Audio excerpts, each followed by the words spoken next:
Hey Bears, I'm Trey Dumas and this is your CTV Bears Breakdown.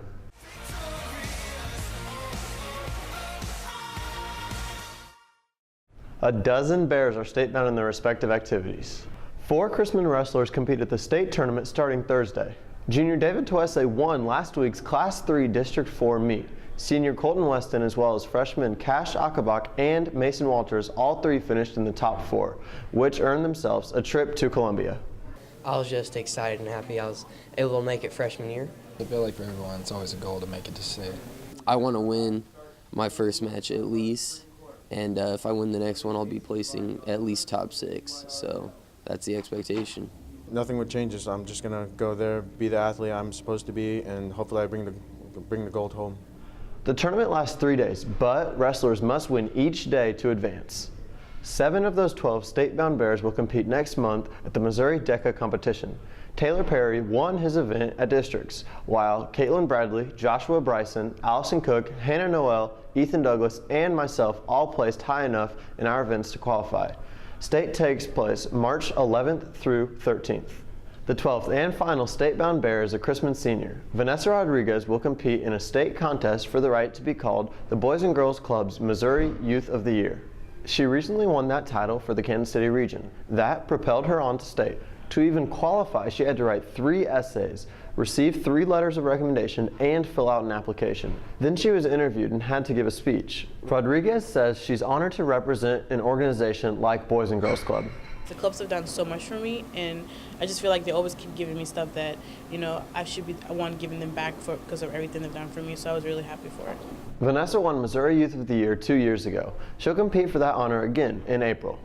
Both the boys and girls varsity basketball teams figure into the courtrooming games this year. The girls will start things off Friday night at 5:30. They'll look to end their 2-game losing skid. The boys' game will follow. They'll try to bounce back from Tuesday's loss to North Kansas City. As far as the courtrooming dance, it takes place Saturday night. You can buy your tickets at lunch for $5 through Friday. The basketball game Friday will also feature an effort to help Independence families. As part of the Light Up Independence Challenge, student council members will collect money during both the boys and girls basketball games. Truman already took up their collection. Van Horn will do it Friday night as well. The money raised from the collections, as well as part of the game ticket sales, will be matched by the Independence Power and Light. The money will go to Community Services League to help local families who need their power turned back on. At halftime of the boys' game Friday night, this year's courtrooming king and queen will be crowned. The king candidates include Josh Bryson, Daniel Carson, Griffin Harness Clark, Chris Toms, and Braxton Ward. Up for queen, Paris Anderson, Nikki Bowman, Mara Bradford, Skylar Corbett, and Cara Harris. The freshman, sophomore, and junior classes each have 1 boy and girl attendant. Now here's a look at some other things going on that you should know about.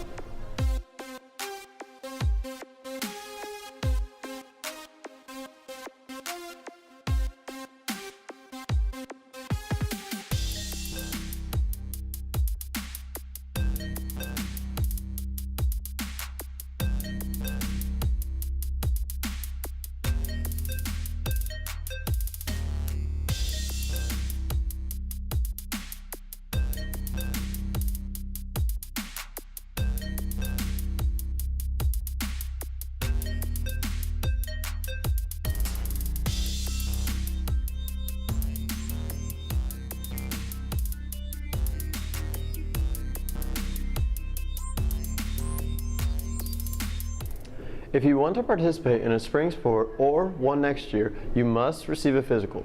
Doctors from Centerpoint Medical Center will perform them for free next week. They'll take place right here at Chrisman on Thursday between 5 and 7. Scheduled to take the ACT, Mid-Continent Library will host a free prep test Saturday at the branch just down 24 Highway from Chrisman. It starts at 9:30. You must sign up ahead of time. You can do so by going to the library's website and looking under Events. All you need to bring is a number 2 pencil and a scientific calculator. Finally, a heads up for students looking to earn some money or gain some experience through this summer. The annual Hire KC Youth Job Fair takes place next month at the MCC Business and Technology campus. That's located off Front Street. The event for young adults 16 and older serves as a chance for them to learn about job and internship opportunities. Representatives from businesses, nonprofits, and city governments will man about 100 booths. That's it for this week's Bears Breakdown. I'm Trey Dumas. We'll see you next time, Bears.